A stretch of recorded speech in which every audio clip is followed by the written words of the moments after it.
We all know that choosing a difficulty for you and your squad in Helldivers 2 can be challenging, as each failed mission can waste up to an hour of game time with no rewards. So, I'll tell you some information that I use when choosing the perfect difficulty, as well as how I quickly strategize before each mission. Let's start by breaking this all down into the main issues of choosing a difficulty with 4 main points. The first is the enemy types that spawn. The second is the stratagems and weapon composition, the third being mission types, and the fourth being operation modifiers. Going off of operation modifiers, although negatively affecting operation modifiers will start appearing on difficulties 5 and above, at difficulty 8 you will start seeing 2 negative effects that will change the difficulty of the mission drastically. The main one you want to worry about is the AA defenses, which reduces the stratagem slots by 1. However, take this as a challenge, as it will require you and your team to decide which stratagems to take and make strategizing that much more important to the mission success. The main variable you want to choose is the mission type and the stratagems, because these are the core parts of deciding whether you will succeed or fail in a mission. Thus, you can imagine that level also can play a role in choosing your difficulty, because low-level players are limited in their stratagems, weapons, and in-game knowledge. Now, to be clear, missions can be completed with low-level players, but they'll need to put in more work and apply more game skills in order to succeed. Anyways, that's a topic for another video in the future. So let's start off by understanding what enemies will spawn at what mission type. So, on difficulties 1 through 3, you'll have your light infantry units, your raider, your marauder, your commissar, your berserker, and some medium units like spewers, warriors, hive guards, and so on and so forth. Starting on difficulty 4 and up, you'll start to see some heavy troops, your bile titans, your factory striders, your hulks, your shriekers, your gunships, your tanks, your brood commanders, all of which will spawn naturally in the world you're liberating. All is said and good, since at this point you basically will see everything the game has to offer in small and very doable doses. Getting to difficulty 7 should be very doable, as the spawn rate of large tanky units are still very much limited, and the most you'll probably see is around 2 to 4 bile titans or factory striders per game, depending on game length and spawn mechanisms.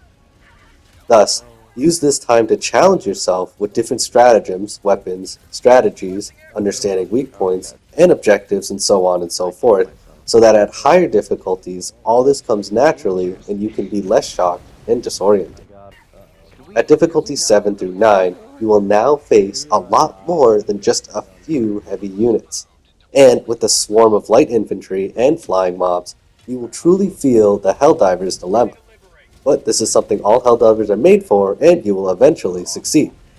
The best way to cruise through these higher difficulties will be choosing the right stratagems and weapons for the job. First, find out what you're struggling against and plan a strategy for those types of enemies. Don't forget to look at the overall picture though, as not tanking anti-tank weapons in favor of a more swarm annihilating weapon will quickly cause your death and ultimately a mission failure. To give some quick examples though, for bug, light machine guns or rover backpacks will eliminate all swarming enemies, and the heavy-duty enemies are swiftly dealt with using a quasar cannon or expendable anti-tanks or any other highly destructible support weapon. Airstrikes and cluster strikes can also do the job quite well, but use whatever you have unlocked so far. If you are looking for more of a recommendation style, the most commonly used stratagems would be the eagle stratagems and orbital stratagems. This holds true for automatons as well. However, I would really switch from offensive to a defensive stratagem, as these units will dish out constant long-range, accurate damage, so a shield backpack, laser cannon, explosive weapons, and orbital lasers will be your bread and butter for these types of enemies. Finally, let's talk about mission types, and there are a lot, and picking the right mission will not only decide how long you're in the field, but how effective you and your team can take out the targets. The mission in lower difficulties are not as important, as there will be only 2 or 3 max objectives needing to be liberated, and the higher difficulties, such as those through 6 through 9, is really where the mission types can and should really be planned. The absolute best paired missions would be the elimination mission types, and Bug Fabricator Search and Destroy missions, as these will have stars next to the missions, and so you could quickly tell which are the priority for you and your crew. The third mission type that comes alongside them is not really important, as it'll end up being some sort of long mission type, but let's talk about those now. There are a few long mission types, and each can vary in how long it'll actually take to full clear. So, the easiest missions would be destroying something, so destroying airships, destroying eggs, destroying bunkers. These mission types will be very quickly done if you and your squad prepare effectively. Usually orbital lasers do the trick, but for eggs, I would really use airstrikes or 500-kilogram bombs, which will have you on the objective location for less than a minute, leading to mission completion in a very little time. Longer missions tend to be those that you're running back and forth from, usually due to needing to complete submissions first before clearing the main mission. These would be your IBM rocket launches, your emergency evacuations, and your retrieve valuable data missions, as all of these mission types will be a back and forth journey and should be avoided if possible if time is a limiting factor for your diving squad. Note that there are other missions I didn't really talk about in this mini guide, however, these are the most common types of missions available on each and every planet currently in Helldivers 2.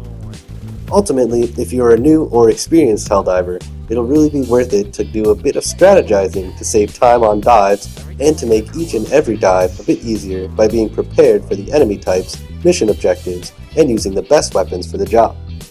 What weapons would be best for you to take out automatons or terminids should be the next thought you have when choosing your next mission, which is a great start to any Helldiver strategy. Just don't forget to keep mixing and matching stratagems, weapons, and armor to keep the dives fun and fresh. I hope this mini guide helped you learn what it takes to make any difficulty dive successful, and if you learned something new or have questions in the comment below, and if you enjoyed this video, please like, subscribe to see more videos like this one, and I'll see you in the next video. And Jojo Tater, I hope you found this video especially enjoyable as it was crafted just for you.